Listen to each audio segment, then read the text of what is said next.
It's Tuesday! Hello! We're live again! Good evening, good morning, good afternoon, saan man lupalop kayo ng daigdig.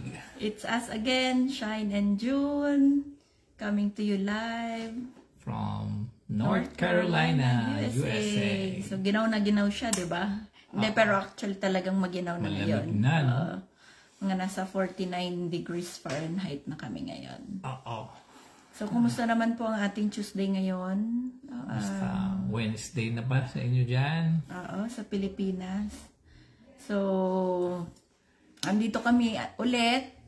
Sa ating Day 18. Day 18. Oo, ang bilis. October 15, 2024. Ang bilis ng araw. Nakakalahating buwan na tayo. May gitna. So, kahapon na pag-usapan natin ng motivation. So, ngayon, ang topic natin is how to cultivate self-discipline to maintain motivation. To keep you motivated. Oo. Oo. So, basically, it's all about self-discipline. Ako, importante yun. Kasi pag pinungunahan ka na ng katamaran, yan na. Mababaliwala na yung motivation. Oo. Parang nasirang New Year's resolution. Actually, yun yung katulad nung sinabi niya, yung self-discipline yung missing piece palagi. Oo. Para, ang tawag dito? Para makapag-continue ka sa mga ginagawa mo. Kasi, although motivated ka, pero wala kang discipline, hindi siya magko-continue. So, parang ang self-discipline and motivation, it goes hand in hand. Tama ba ako? Oo, kasi kung hindi, nakaka-burnout. Tama. Mag-burnout ka. Oo. So, bibigay ka. So, ano ang difference between motivation and self-discipline? So, kahapon na pag-usapan natin, motivation is your emotional drive to do something. Tama ba ako? Tama. Laking check. Tapos, ang discipline naman, disiplina. Is how you keep yourself motivated. Oo, tama. Oo, how to stay motivated. So, yun yung consistent practice of taking action even when you don't feel motivated. Yun nga yung sinabi niya. So, it is the one that commit, ano yung tawag dyan? Yun yung nagbibigay ng commitment sa'yo para mag-stick ka sa goal mo. Yeah, oo. Kasi minsan pagod ka, minsan marami kang ginawa maghapon. Ano na lang? Take for example lang pag-gym, di ba?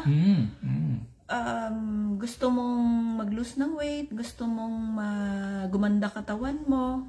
So, kung hindi ka disiplinado, hindi ka disiplinadong pumunta ng gym, gumising ng maaga. Sa pagkain, lalo na araw-araw cheat day. Sa araw-araw cheat day. So, kahit na motivated ka magpunta sa gym at wala ka namang disiplina, hindi mo rin makukuha yung goal mo na mag-lose ng weight or yun nga, maging physically fit. At least do something just to keep the momentum going. Ika nga. Oo. So, in short, yung motivation, yun yung bagay na magbibigay sa'yo ng panimula. Pero it is the discipline that ensures you finish your task. Tama ba? Tama yan. Oo. So, meron tayong practical tips to build self-discipline. So, meron tayong creating daily habits, time management, at saka setting priorities. So, about creating daily habits, kasi pagka meron kang disiplina sa sarili mo, yun yung magbibigay sa'yo ng, it will help you to stay consistent. Tama. Tapos, yung dun sa creating habits na yon, just practice maybe breaking bigger task into smaller para nang sa ganon mas madali mo siyang ma-achieve. So, pabalik tayo sa work breakdown structure, kumbaga. Breaking down yung task into smaller Hi, pieces. Sir Alvin, kumusta? Sino yan? Alvin? Yung friend nila, Kuya Homer. Okay, si Alvin Milog. Kumusta?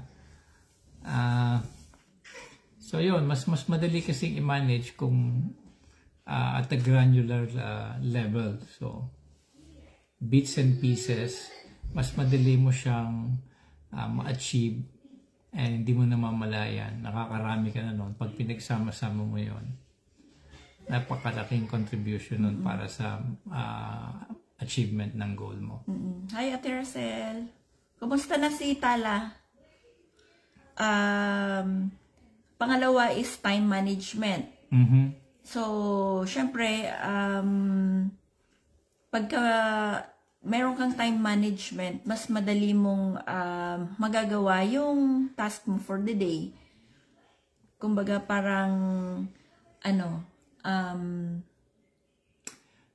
meron tayong tinatawag na setting of priorities Meron yung kasama na rin yun sa practical tips. Sige, meron tayong 4 quadrants, ika nga. Ano yun? Merong important, less important, not important, and something na pwede mong ipagpaliban. So, yung mga bagay na talagang importante na kailangang magawa mo, yun ang dapat na nasa top priority mo. Yung mga bagay na hindi naman masyadong kailangan na pwede mong i-delegate mo. So, yung pangatlo naman is yung role ng consistency in success. So, alam naman natin lahat na ang success, yun yung secret sauce in areas of our lives. Whether it be personal, career, sa business, 'di ba?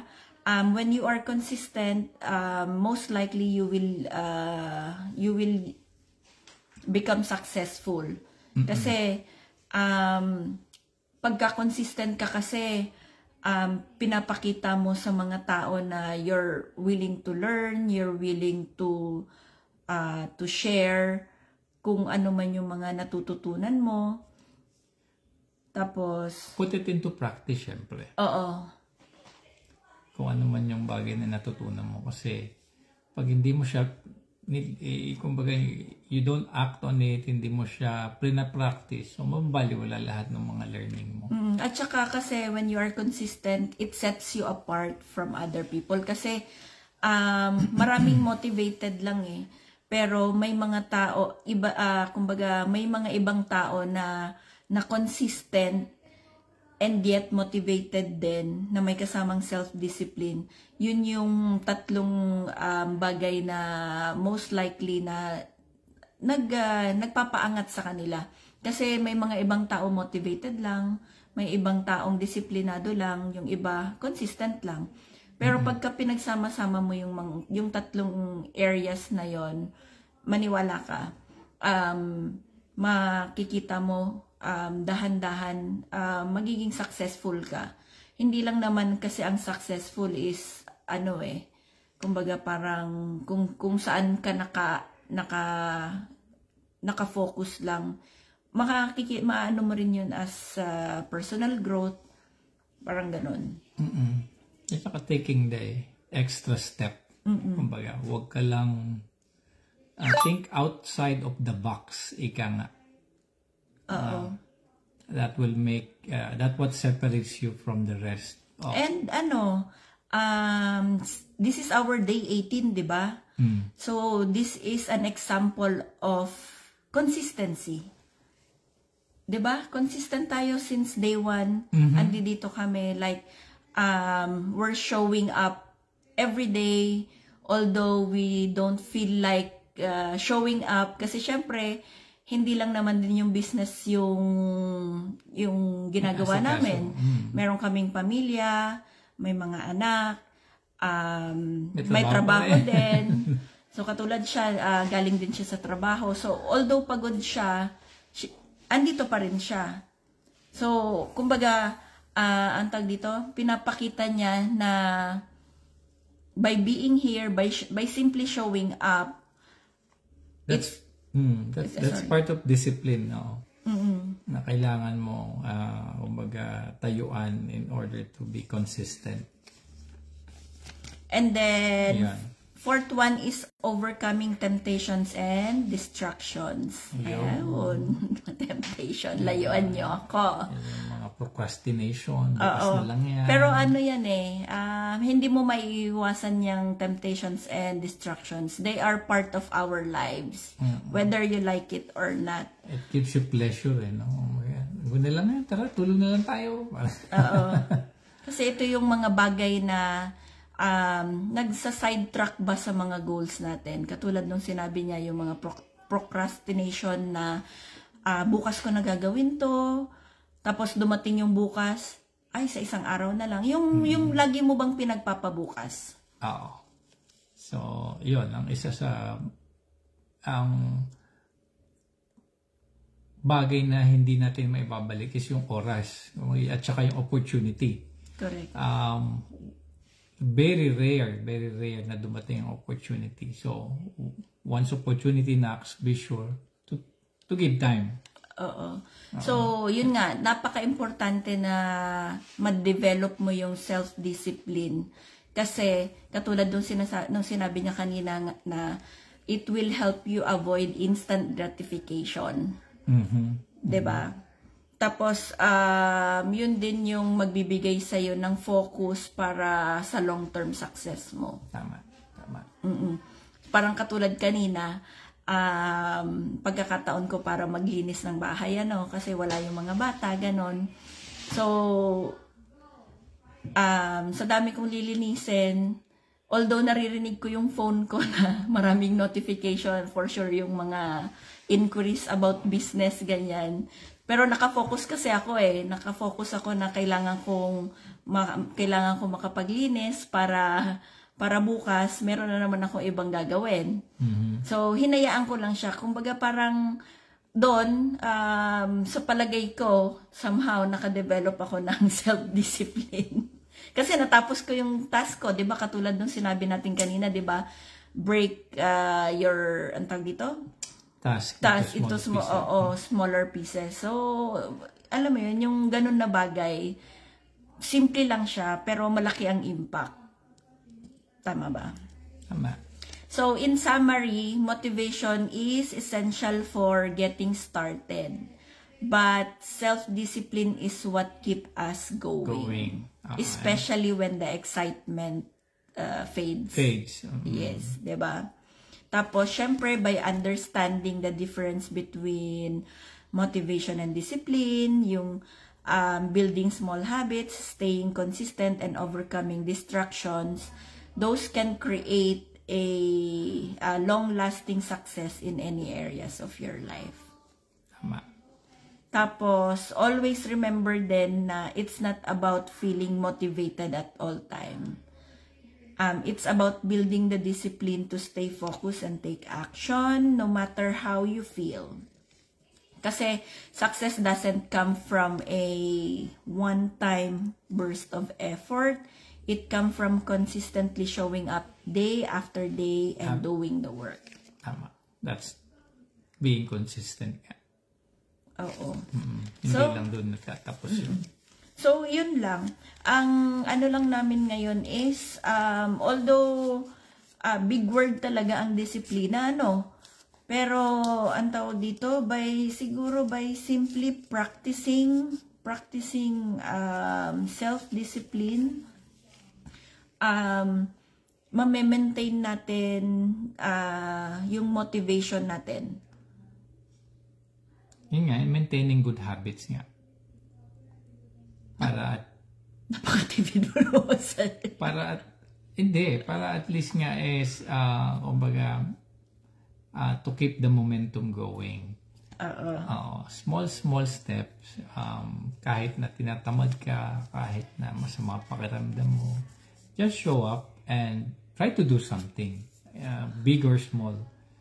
At least consistent yung presence mo na may ginagawa ka. At saka ano lang, keep going lang. Kahit na minsan feeling mo down na down ka, diretso ka pa rin. Kasi in the end, maririp mo rin yung success mo. Eventually. Oo. Tama It success may take a long way or a long time, pero by doing task consistently, by being motivated, and as well as disiplinado ka, for sure yan, walang duda, makukuha mo rin yung goal mo. Tama. And hindi naman tayo lahat pare-pareho ng kumbaga criteria for success. So define your success criteria and always, compare what you have now against the goal that you have, para at least makikita mo yung difference. Kulang ba yung ginagawa ko? Kailangan ko bang may babago? Kailangan ko bang mag-effort? Kailangan ko pa bang mag-effort ng extra? Ganon, mga ganong bagay. Oo. So, yun lang po. Just comment down below kung meron kayong maidadagdag sa topic natin ngayon. About discipline and to keep you motivated. Oo. Para naman at least sabay-sabay po tayong matuto. Tama. Tama po yun. Oo. Ang tawag dito. So, maraming salamat po for watching, and then have a blessed night. Have a blessed day ahead. Sa mga nag-umpisa ng kanilang Miyerkules. At saka, ingat po lagi, amping kanunay. Yeah. May God bless us all. Thank you for watching. Bye-bye. See you tomorrow.